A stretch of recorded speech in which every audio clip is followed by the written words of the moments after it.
راجنپور میں سیلابی صورتحال برقرار ہے۔ 90,000 سے زائد افراد کی نقل مکانی، جبکہ 1,50,000 جانوروں کو بھی کچے سے نکال کر محفوظ مقام پر منتقل کر دیا گیا۔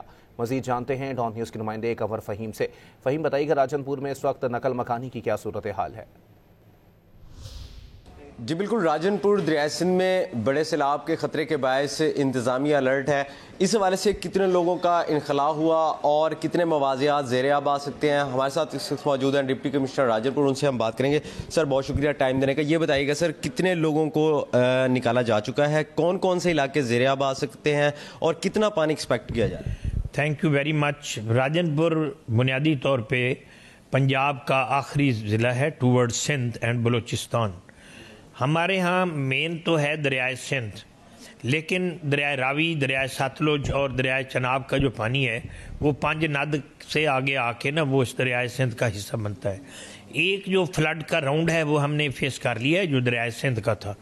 5,48,000 وہاں پانی کیوسکس آیا ہے، تو وہ ہم نے فیس کیا ہے۔ اب دوسرا ہے، اب چونکہ ابھی پانی جو ہے وہ بہت پیچھے ہے، جب 5 ند پہ آئے گا تو اس وقت کوانٹم آف فلڈ کا پتہ چلے گا۔ اس کے باوجود محترمہ مریم نواز شریف صاحبہ وزیر اعلیٰ پنجاب کی ہدایات کی روشنی میں ہم نے انتظامات جو ہیں وہ ایکسیپشنلی ہائی فلڈ کے لحاظ سے کیے ہوئے ہیں، جن میں بند جو ہیں، چونکہ مین 2 بند ہیں، ایک منچن بند اور ایک فخر بند، ان کی جو ہے وہ شکست و ریخت جو کمی بیشی تھی وہ اریگیشن ڈپارٹمنٹ نے پوری کر دی ہے۔ وہاں مشینری ڈپلائی ہو گئی ہے، ریکوائرڈ انفراسٹرکچر وہاں موجود ہے، ہیومن ریسورس بھی موجود ہے ان کیس آف ایمرجنسی۔ اس کے علاوہ 40 مواضعات جو میں نے بتایا، سندھ کا پہلا جو پانی کا ریلا گزرا ہے، 40 مواضعات ابھی تک ہمارے اس وجہ سے زیر آب آئے تھے، تو اس کے نتیجے میں ابھی پانی کھڑا ہے۔ جب یہ ختم ہو جائے گا تو ہم اس کی یہ سروے کروائیں گے اور فصلوں کا تخمینہ کریں گے۔ جہاں تک ابھی جو کال آئی ہے جو پانی، اس کے نتیجے میں جو ہم نے لوگوں کو انخلاء کیا ہے، نکالا ہے، وہ ابھی تک 95,000 جو ہیں وہ نفوس اشخاص جو ہیں وہ ہم نے نکالے ہیں۔ 1 لاکھ سے زیادہ جو ہے ہم نے یہ کیٹل بھی شفٹ کیے ہیں۔ اچھا، ہم نے انہیں پوری آفر بھی کی ہے۔ ہمارے اس وقت 13 ریلیف کیمپس موجود ہیں، جہاں رہائش کا بھی بندوبست ہے، جہاں 3 وقت کے کھانے کا بھی بندوبست ہے، جہاں لائیو سٹاک اور لائیو سٹاک کے فوڈر کا بھی بندوبست ہے۔ ہم نے آفر دی ہے کہ گورنمنٹ آف پنجاب کی طرف سے آپ یہاں آئیں، سوائے 30 آدمی جو کہ رجحان میں آئے ہیں، باقی سب لوگوں نے پریفر کیا ہے، چونکہ ان لوگوں کے عزیز و اقارب ہیں اور وہ ٹیم ہے، فلڈ اکثر یہاں آتا رہتا ہے، تو وہ لوگ اپنے عزیز و اقارب کے پاس چلے گئے ہیں۔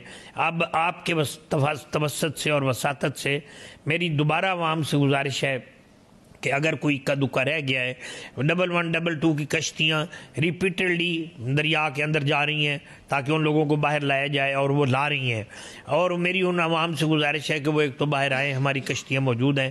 دوسرا یہ ہے کہ ہمارے ریلیف سینٹرز موجود ہیں، جہاں ونڈا بھی موجود ہے، جہاں خوراک بھی موجود ہے، جہاں وہ یہاں آئیں اور یہاں سے فیسیلیٹیٹ ہوں۔ Thank you very much. مجھے یہ بتائیے گا کہ کب تک پانی متوقع ہے، کتنا پانی متوقع کیا جا رہا ہے، اور اس سے ٹوٹل کتنے مواضعات ہمارے کون کون سی تحصیلوں کے متاثر ہو سکتے ہیں؟ ہماری بیسیکلی نا جی جو فلڈ ہے نا، اس کے بارے میں کہ کتنا پانی، اس کے بارے میں اسیسمنٹ ابھی فائنلی نہیں بتائی جا سکتی، چونکہ دریا جو ہیں 3 ہیں، ایک چناب ہے، ایک ساتلج ہے، ایک راوی ہے۔ یہ جب آ کے مرج ہوں گے 5 ند سے پہلے، چونکہ یہ اکٹھے نہیں ہو رہے، یہ آگے پیچھے ہو رہے ہیں، جب یہ آ کے مل جائیں گے تو اس وقت یہ حتمی بتایا جا سکتا ہے کہ فلڈ کا کوانٹم کیا ہے۔ لیکن موسٹ پروبیبلی 7 اور 8 لاکھ کیوسکس کے، جبکہ یہ جو ہمارا بے نظیر برج ہے یہ 10 لاکھ سے زیادہ اس کی کیپیسٹی ہے، تو جب یہ آئے گا وہ آئے گا۔ دوسرا جو آپ کہہ رہے ہیں، ہمارا جو ہے نا یہ بندوں کے اندر ہی رہنا ہے، باہر کے جو مواضعات ہیں، چونکہ بند کے اندر جو ہے وہ ہوتا ہی دریائی علاقہ ہے، وہ دریا کا بیٹ ہوتا ہے، صرف وہی توقع کی جا رہی ہے کہ وہ متاثر ہوگا۔ بندوں سے باہر پانی جو ہے وہ 8 لاکھ سے زیادہ بھی آ جائے تو اوور فلو نہیں ہوتا۔ اس لحاظ سے راجنپور کے لوگ محفوظ ہیں، صرف ویجیلنٹ رہنے کی ضرورت ہے اور سرکاری اداروں سے تعاون کرنے کی ضرورت ہے۔ باقی میڈیا سے میری گزارش ہے کہ اگر وہ دیکھیں کہیں کوئی شارٹ کمنگ تو وہ ہمارے نوٹس میں لائیں، انشاءاللہ فوری کارروائی ہوگی۔ کتنے مواضعات زیر آب؟ اس وقت 40 مواضعات آ گئے ہیں جو کہ آلریڈی وہی آ سکتے ہیں، اس سے زیادہ فی الحال کوئی ایسا ہی نہیں۔ بہت شکریہ جی۔ جیسے کہ ڈپٹی کمشنر راجن پور کا کہنا تھا کہ جو سیلاب کے حوالے سے تیاریاں مکمل ہیں، فلڈ ریلیف کیمپس بھی قائم کر دیے گئے ہیں، ساتھ ہی جو عوام کے انخلاء کا سلسلہ ہے وہ بھی جاری ہے۔